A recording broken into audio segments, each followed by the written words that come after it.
Hi everyone, here we've got NOKIA C20 and let me share with you how to change video resolution on this device.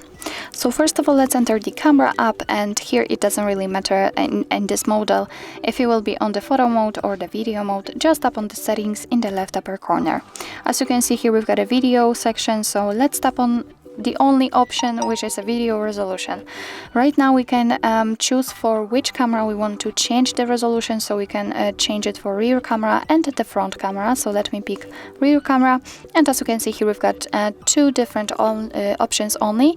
We've got FHD option applied right now with 1080p, but we can set HD with 720p. So after tapping on 720p, it will be immediately changed. As you can see, after getting back, it is marked, so it means that it has been successfully applied to your camera, and from now on your device will record videos in chosen resolution.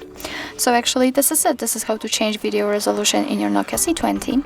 Thank you so much for watching. I hope that this video was helpful, and if it was, please hit the subscribe button and leave the thumbs up.